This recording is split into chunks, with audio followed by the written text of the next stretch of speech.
맞아요. 근데 그 그랬어요. 생각 때문에 저도 월세로 간 거예요. 네. 작가님도 월세로 또 계시니까 맞아요. 그 흐름을 또 따라서. 근데 저도 되게 생각을 했거든요. 어차피 저 같은 경우는 전세자금 대출을 못 받아요. 그걸 한번 해볼게요. 선생님이 들어가는 집이 보증금하고 월세가 규모 스케일이 좀 있을 거잖아요. 네. 그게 어느 정도 돼요? 방향을 설정해 줄게요. 보증금 자체는 한 3,4천. 그럼 3천으로 해볼게요. 3천.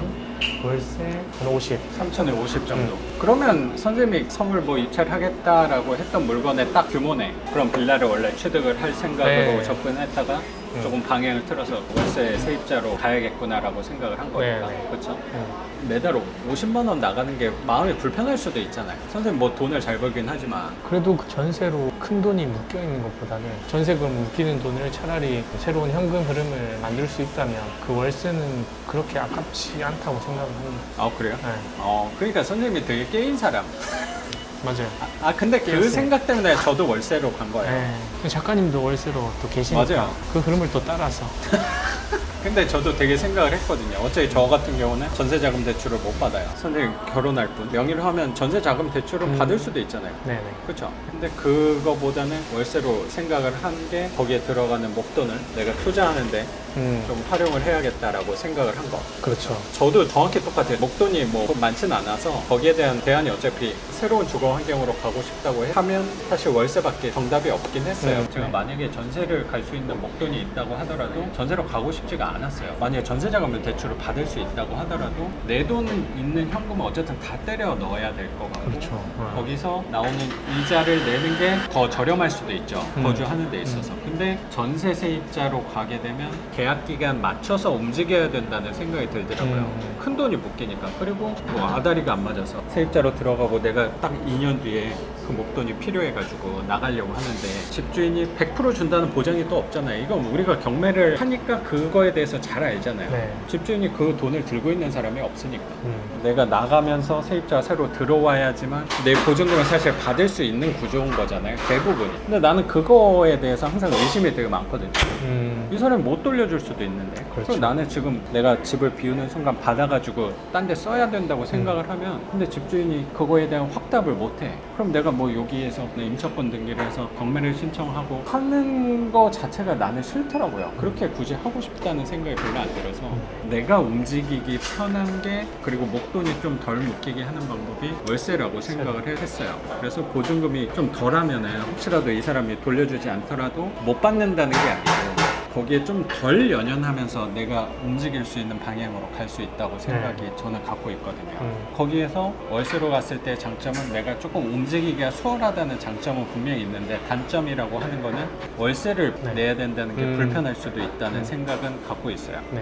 그래서 그거에 대한 대안을 내가 투자한 물건에서 나오는 월세를 갖고 충당을 하겠다라고 생각을 하고 접근했던 것도 있었던 것 같아요. 네. 그래서 선생님도 3천만 원 어떻게든 뭐 지금 모은 돈이나 아니면 갖고 있는 돈을 이 돈은 남겨놓으면 되는 거니까 아니면 그렇죠. 또 결혼하면서 선생님 와이프 될 분이 뭐 일부분 좀 보태줄 수도 있는 거고 여기에 대해서는 네. 그래서 이거는 그렇게 큰 짐은 아니라고 생각은 들어요. 네. 그리고 50만 원 선생님처럼 내가 대신 목돈을 융통할 수 있다는 장점도 있지만 50만 원이 매달 나간다면 괜히 아깝다는 생각도 들 수도 있는데 그거를 선생님이 지금 첫 번째 집에서 나오는 차액이 보증금이 살짝 좀 크게 묶여 있어서 월세는 살짝 작지만 그렇죠. 거의 무피가 된 건가? 네, 오히려 플러스 피 식으로 거기서 나오는 차액이 15만 원.